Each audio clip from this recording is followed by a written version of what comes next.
आज हम बात करने वाले हैं फर्स्ट यूनिट के सेकंड लेक्चर में। चैप्टर का नाम होने वाला है गॉस की प्रमेय या गॉस या विद्युत फ्लक्स। तो इस चैप्टर में हम बात करेंगे सबसे पहले पॉइंट के घन कोण के बारे में। तो घन कोण क्या होता है हमारा, अगर हमारे पास कोई भी गोला है या गोलीय वस्तु है, उसके एक सरफेस के कारण यानी उसकी सतह के यानी पृष्ठ के कारण उसके केंद्र पर जो कोण आंतरित होगा उस कोण को ही हम घन कोण कहेंगे। क्या बोलेंगे हम उसको? घन कोण बोलेंगे।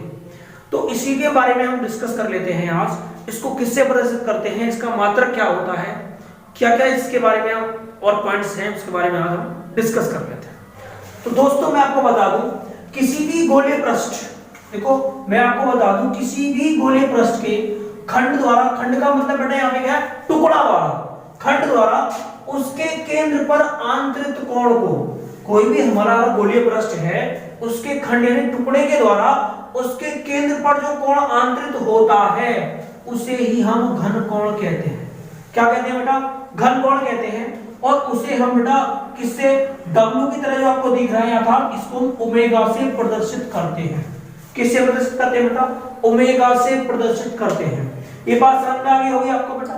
तो बेटा तब मान लिया कि हमारे पास बेटा एक सर्किल है जिसका केंद्र क्या है बेटा? O है। बेटा माना एक गोलीय पृष्ठ है जिसका केंद्र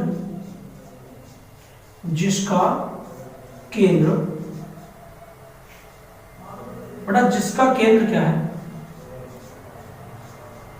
जिसका केंद्र O है।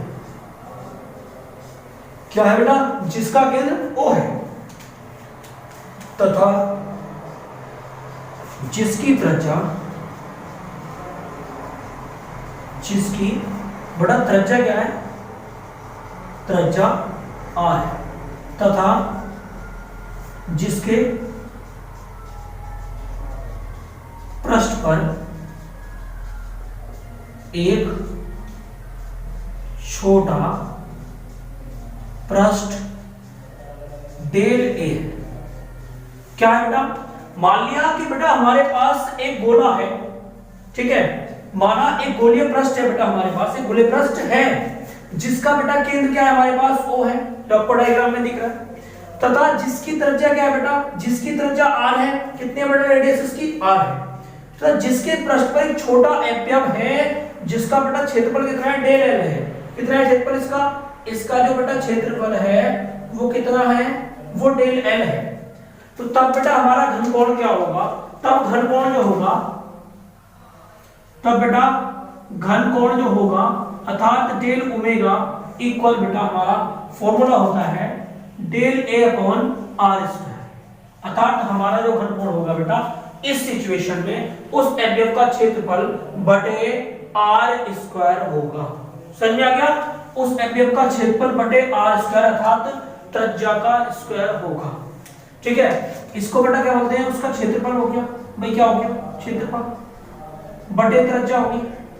बेटा क्या हो गया? त्रिज्या होगी। आगे हम बात कर लेते हैं बेटा, अगर संपूर्ण गोले के लिए बात हो बेटा, संपूर्ण गोले के लिए, समूह गोले का क्षेत्रफल क्या बेटा? संपूर्ण गोले के क्षेत्रफल के लिए बेटा घन कोण, क्या? घन कोण। बेटा संपूर्ण गोले के क्षेत्रफल के लिए जो घन कोण होगा वो क्या हो जाएगा भाई? ये तो क्या हो गया भाई? पूरा कंप्लीट ओमेगा हो गया। ओमेगा मैं देखूं तो यहां से ए क्या है बेटा? अगर मैं यहां से ए की बात करूं तो यहां से ए क्या है? गोले का क्षेत्रफल है, और गोले का बेटा क्षेत्रफल क्या होता है? पाई आर स्क्वायर होता है। पाई आर स्क्वायर हो गया, और यहां पे बेटा आर स्क्वायर से आर स्क्वायर खत्म हो गया, तो यहां से ओमेगा और कितना आ गया बेटा? 4 पाई। तो बेटा संपूर्ण गोले के लिए जो घन कोण होता है वो कितना होता है बेटा? ये किसमें बेटा? हमारा रेडियन में। किसमें? रेडियन में। मैं रेडियन में बात करूं तो बेटा कितना होता है? 4 पाई होता है। और आपको पता होगा बेटा पाई का जो मान होता है वो डिग्री में 180 होता है। कितना होता है डिग्री में? 180 होता है। तो अगर मैं ओमेगा का बात करूं डिग्री में बेटा कितना हो गया? 180 की मैं गुणा करूंगा इसमें तो कितना हो जाएगा बेटा 720 डिग्री होता है। कितना होता है बेटा 720 डिग्री होता है। और बेटा अगर मैं व्रत की बात करूं तो बेटा व्रत में इसका सही आधा यानी 360 होता है। तो बेटा अगर मैं बात करूं तो घनकोण का मान बेटा गोले के लिए कितना होता है 4 पाई रेडियन में होता है और 720 डिग्री बेटा किसमें होता है हमारा 720 डिग्री होता है हमारा किसमें डिग्री में होता है। कोई दिक्कत यहां तक क्लियर है।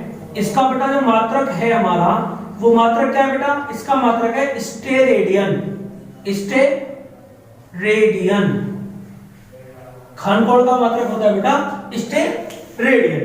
अगर बेटा मैं इसके घटक कोण की बात करूं घटक में जिसका कोण बनता है तो तब बेटा क्या आ जाता है इस फॉर्म में बेटा हमारा आ जाता है del a upon del A into cos theta upon r square. बेटा ये वाला क्वेश्चन ये वाला फॉर्मूला हमारा बेटा गॉस की प्रमेय की कंडीशन में यूज होगा। तो वेरी मोस्ट है बेटा क्या है वेरी मोस्ट है। इस वाले फॉर्मूले को बेटा फॉर्म को याद रखेंगे मुझे आशा है तब हमारा यहाँ पे याद आएगा। ठीक है आगे हम बेटा अगले टॉपिक के बारे में बात कर लेते। तो गाइस अब हम बात कर लेते हैं विद्युत फ्लक्स के बारे में। विद्युत फ्लक्स क्या होता है मैं आपको बता दूं विद्युत फ्लक्स क्या होता है। विद्युत क्षेत्र में स्थित किसी पृष्ठ से विद्युत क्षेत्र में स्थित किसी भी पृष्ठ से मान लिया कि बेटा हमारा ये विद्युत क्षेत्र इसका क्या बेटा ई विद्युत क्षेत्र है और इसका बेटा इसके छोटे से एरिया से नहीं पूरा इसका बेटा एरिया मान लिया हमने कितना ए है कितना ए और इसका एक छोटा सा पार्टिकल बेटा हमने मान लिया गया है हमारा डेल। तो बेटा किसी भी विद्युत क्षेत्र में स्थित किसी पृष्ठ से बद्ध फ्लक्स उस पृष्ठ के विद्युत क्षेत्र के समाकलन के बराबर होता है। किसके बराबर होता है बेटा उसके विद्युत क्षेत्र के पृष्ठ के समाकलन के बराबर होता है। तो बेटा तब संपूर्ण